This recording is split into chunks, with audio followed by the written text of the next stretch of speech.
Welcome to Oakland, California, where every day is 420. It's also home to the Equity Permit Program. The controversial new plan to regulate marijuana businesses. Half of new permits to operate a marijuana business would go to the perceived victims of the war on drugs. Now, who would spearhead such a crazy idea? The legalization of cannabis creates a whole new opportunity. Meet Desley Brooks. She drafted the Equity Permit Program. Think of her as the Harriet Tubman of marijuana. In 1996, there was the legalization of cannabis. And with that, there seemed to be two tracks in Oakland. One that was white and one was black. The black track was that you would get arrested and you would go to jail for cannabis offenses.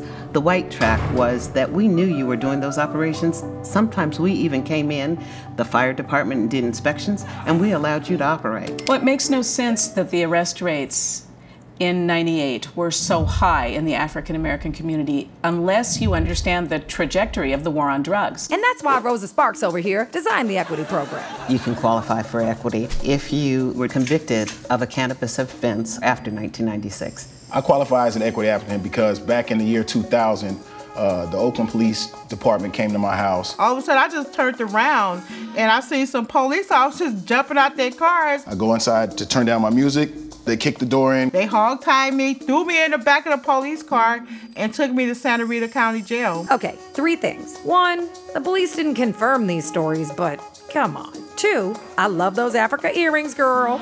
And 3, can people only get in the program if they've been hogtied? I've lived in the targeted beats for 10 of the last 20 years. Got it. So if applicants lived in neighborhoods where police came through like this, I'm the police! I run shit here! You just live here! Then they can also qualify. Once people realized what we had passed, the fight was on. This is not equity. This is a travesty. The current wording of this amendment will put small Oakland businesses at a disadvantage. We will not be staying here in Oakland because we do not believe it'll be easy enough for us to get a license. In Oakland, the weed industry is the most poppin' club in the city.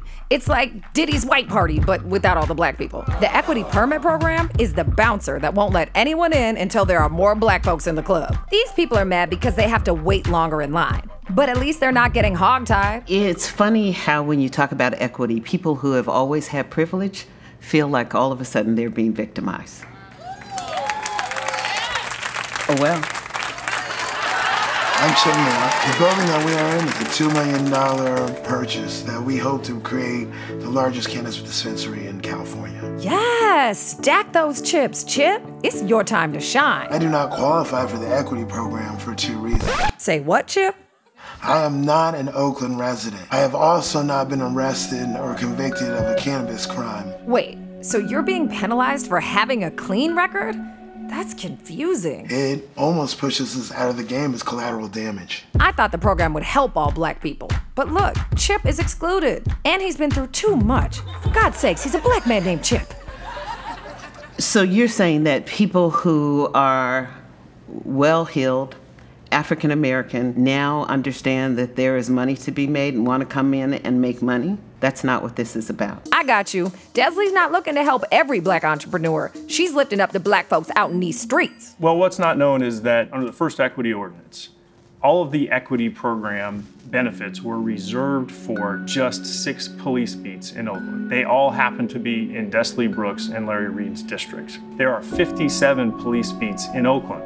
Sweet Kwanzaa! Has Desley Brooks been some sort of black Kaiser Sose villain this whole time? I realized that there were a lot of people making a lot of money, a lot of money, a lot of money. Was she only fighting for the black people in her streets? I think that the program itself could serve so many more people in a more impactful way. But if this program works in Oakland, more black families can accumulate wealth. It gave us the opportunity to sit at the table with people who generally wouldn't even spit on us. You mean to tell me I could actually do this legally and be able to take care of my family and show my family and my kids another way to live and survive? You have people from the black market who, yeah, they might not have the terminology down, or they might not have the letters behind them educationally, but they have managed street corners and had workers under them and everything. But when we go over here to one of the big dispensaries, try and get our products on the shelves, you know, the door is slammed in our face. So we have to be able to make room for ourselves. I'm not saying this is a miracle cure, But I am saying that Oakland is owning up to its part on the war on drugs, and they even passed a law to try to make it right. And yeah, it's still not perfect, but it's a lot better than being hogtied.